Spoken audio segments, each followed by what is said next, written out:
Hello and welcome to Prime Business. I am Pius Kojobaka.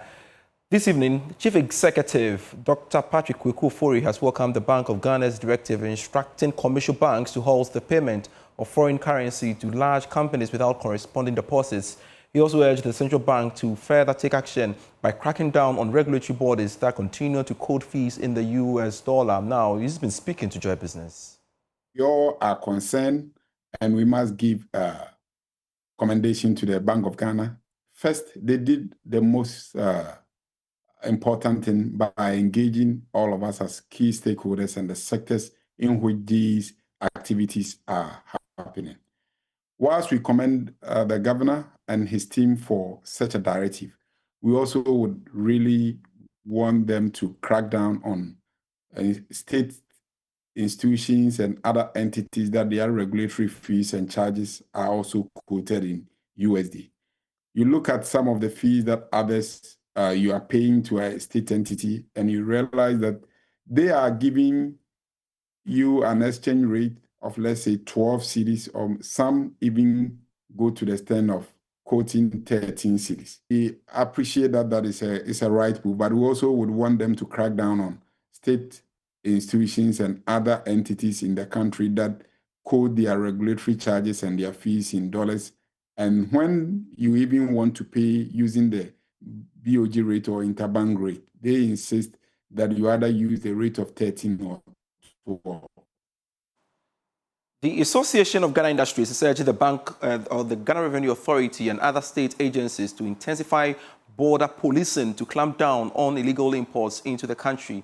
Chief Executive Officer of AGI, Seth Chumakwawa, says the influx of unapproved goods is crippling local businesses and undermining Ghana's industrial growth. He's been speaking at a forum. At the Prudential Bank's special customer seminar on the appreciation of the cedi, stakeholders in the business community discussed the challenges and opportunities in sustaining the local currency gains. The AGI said the activities of smugglers and traders who bring in goods outside official channels create unfair competition for local manufacturers who comply with tax and regulatory obligations. There are products coming into the market, and sometimes you wonder how those products could enter the market and be sold at the kind of prices they are being sold. And I always have, a couple of examples. Some of the products are internationally traded commodities. If you take flour, so if you go on the net and you go into the international market, you can have an idea about what the international price is. The cost breakdown of a typical production plant for flour, you can have it. The same thing applies to cables. The copper is sold in international markets. The plastics that is used as insulators, they are also sold. So you have an idea about the cost structure. And yet, goods are able to land in Ghana at a price that is ridiculously low, that is sometimes you wonder if really they pay the right duties, they declare the right volumes, and they declare the right values. So we've had these challenges. And therefore, in a situation where there's even a higher tendency to maneuver, and it's affecting industries, and we are going to lose jobs, then the regulatory agencies have a major role to play. Managing Director of Prudential Bank, Bernard Jebi, says the bank will continue to play its role in supporting the growth of Ghana's economy. We have a deep understanding of the Ghanaian economy. We're here. We've been with you since the beginning of time. Our team is dedicated to providing innovative financial solutions that meet your needs and to help you achieve your business goals. Whether it's through our trade finance services, foreign exchange solutions, or other banking products, as has been explained by Zabrim, we are here to support your business and to help you navigate the complexities of this current economic landscape. VAG has consistently advocated stronger trade enforcement measures, arguing that protecting local industries from unfair trade practices is key to strengthening Ghana's economy. James Ashen's report for Joy Business. Meanwhile, Finance Professor Godfred Bobkin has urged the government to exercise caution in its plan to scrap the minimum capital requirement for foreign investors. Given the challenges our economy is facing and the fact that we need to attract foreign direct investment and also portfolio flows, our incentive is to do more than others will do so that we can attract the capital, but we need to manage it very well and all of that, and we need to be sure in which sectors these are going into and all of that. But I think the drive now is that because we are not saving, any country that is not saving is not accumulating capital. So once you are not accumulating capital, you can't even take advantage of the limited economic opportunity that will be created.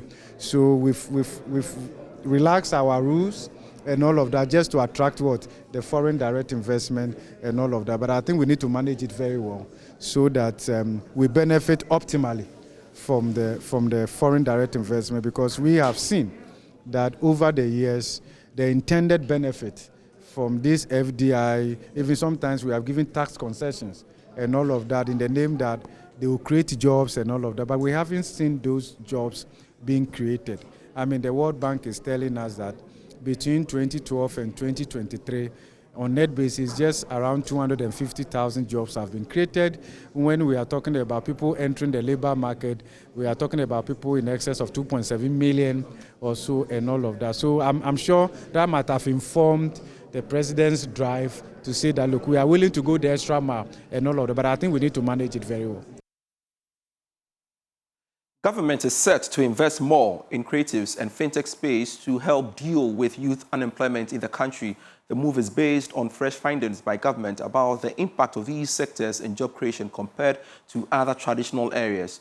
President John Mahama disclosed this during a panel discussion on investment and job creation in Japan.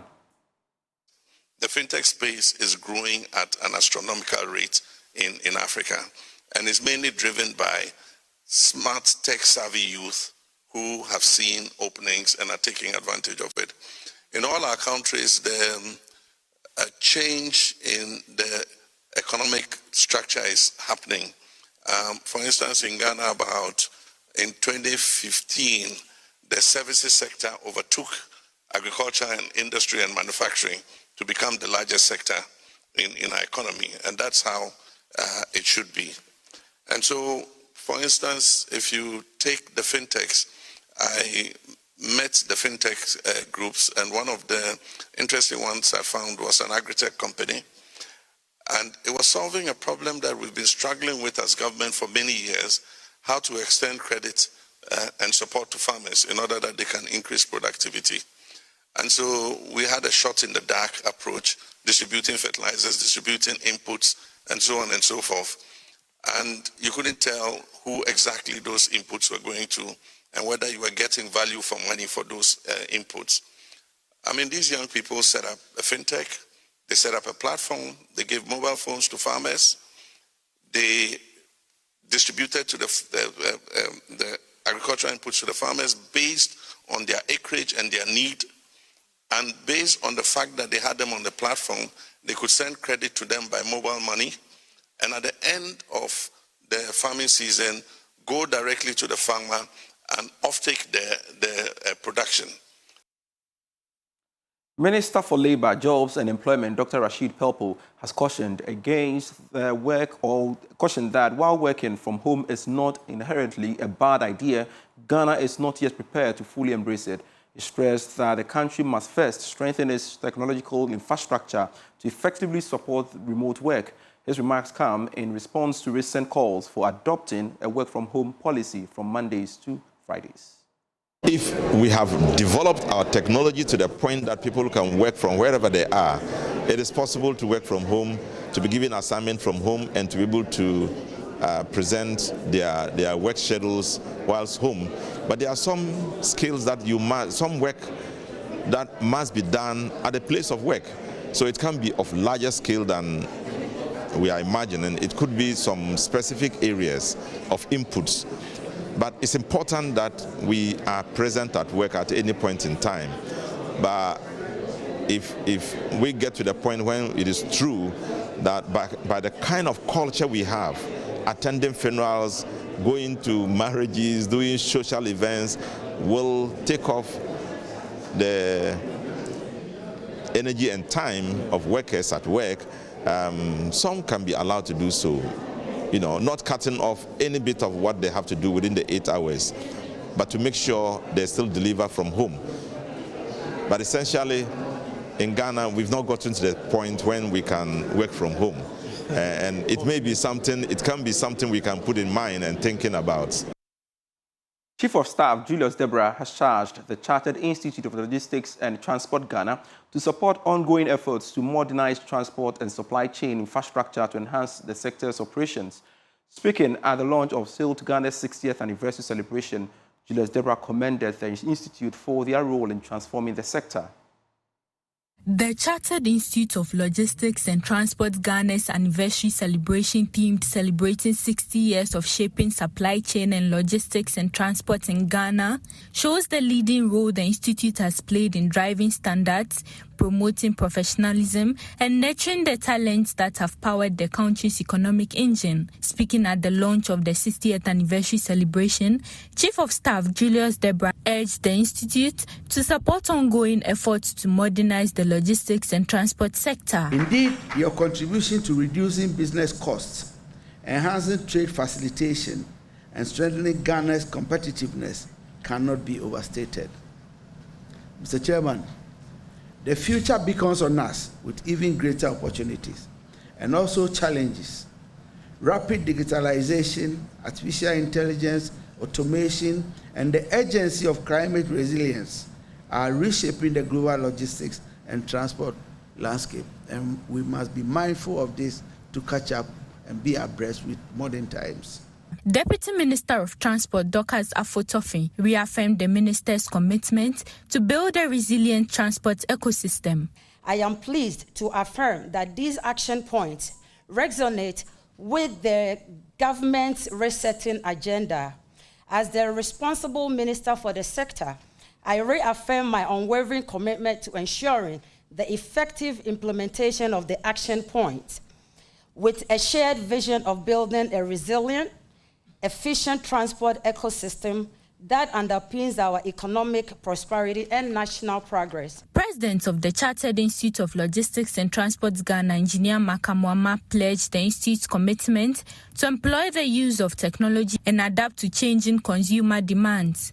For 6 decades, CILT Ghana has been at the forefront of, and as the leading international professional body for supply chain, logistics and transport, driving standards, promoting professionalism, and nurturing the talents that have powered our nation's economic engine.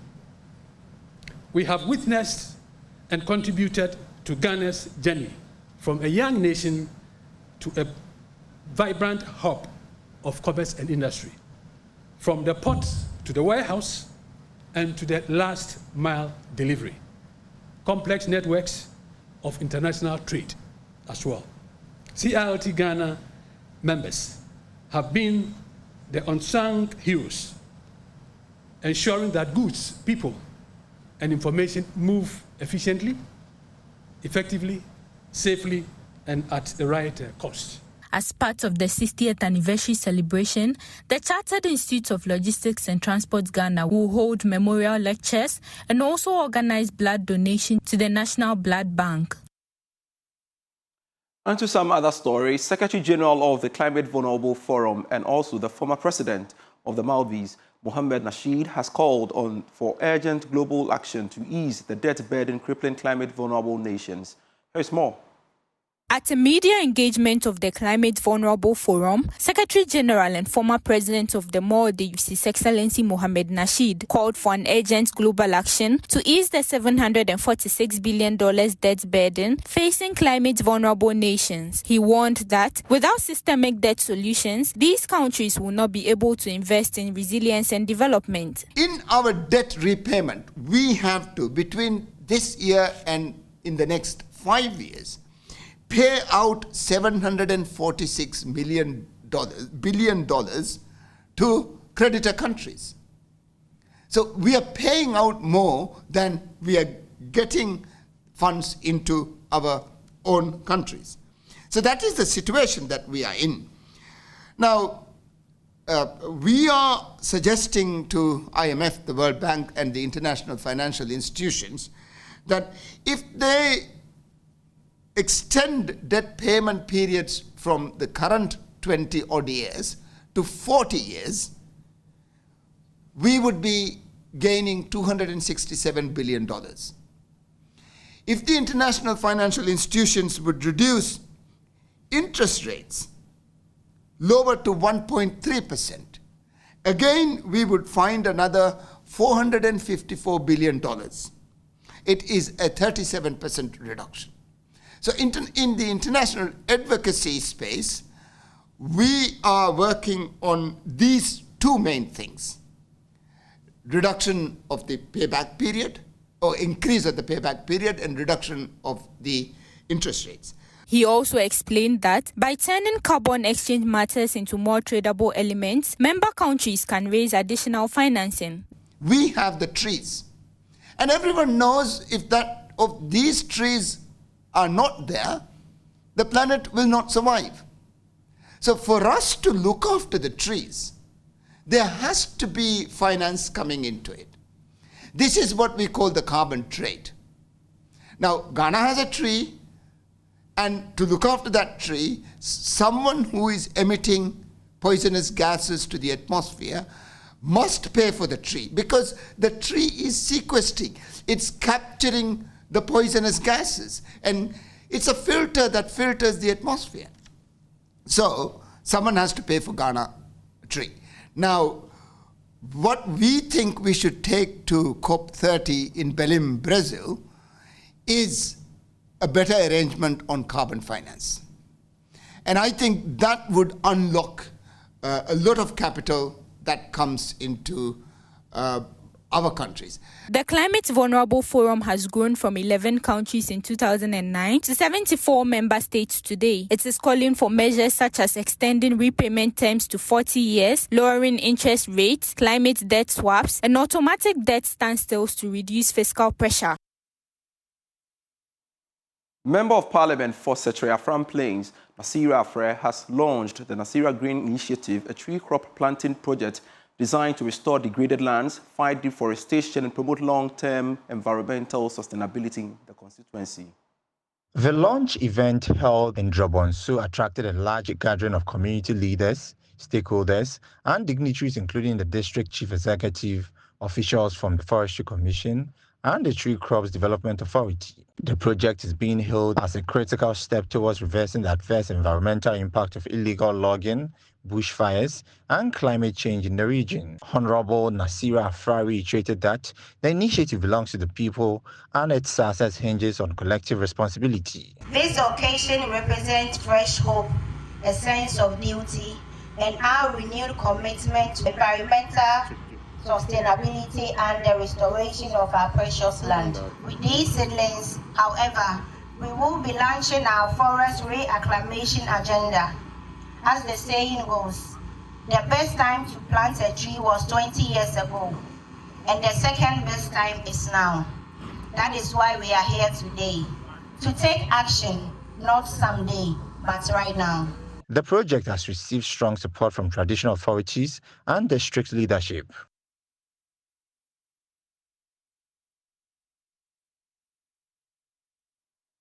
The University of Professional Studies in Accra, in partnership with E for Impact Ghana and the African Entrepreneurship School, has launched the INSPIRE project to tackle common challenges faced by small and medium enterprises. Here's more. Speaking at the Inspire Business Seminar, Senior Lecturer and Coordinator of the MBA Impact Entrepreneurship and Innovation Program at UPSA, Dr. Andrews Ayiku, explained that entrepreneurs need more than funding to thrive. He emphasized the importance of mentorship, coaching, and practical tools to help SMEs develop effective revenue models, manage cost drivers, and build strong customer relationships. SMEs don't just need funding. They need mentorship. They need coaching.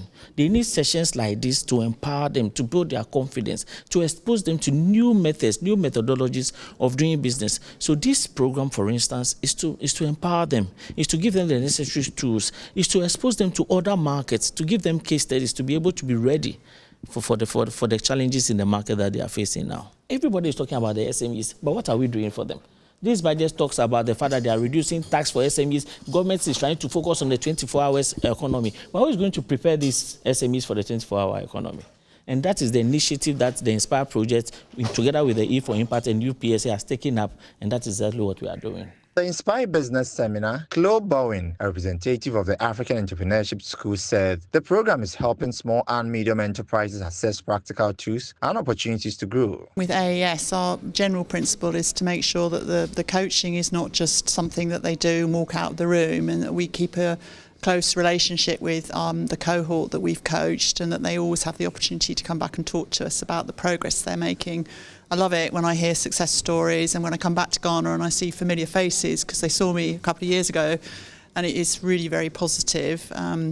Sustainable growth is in the hands of the small business owners. We can only help and facilitate, but we'll do our best to make sure that those two things are done.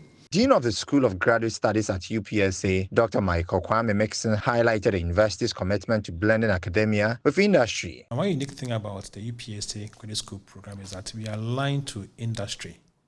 So, for instance, today we're having a session for SME. It's an Inspire Business Seminar, and it's actually for our MBA in Impact Entrepreneurship Innovation program. And we make our programs much relevant so that academia can blend with industry. We also have guest lecture series, which we do for our classes. We have business seminars we run for all the programs, across programs. So we don't just train people for classroom, but also have a link with the industry. Now, we have the annual leadership lecture. I think if you remember, we did this just this week, where former President Zuma came to Ghana and had a section with us here. Now, all these are in line with training and equipping our students with relevant skills, as we say. So not only classroom that they learn, but they also apply wherever they find themselves.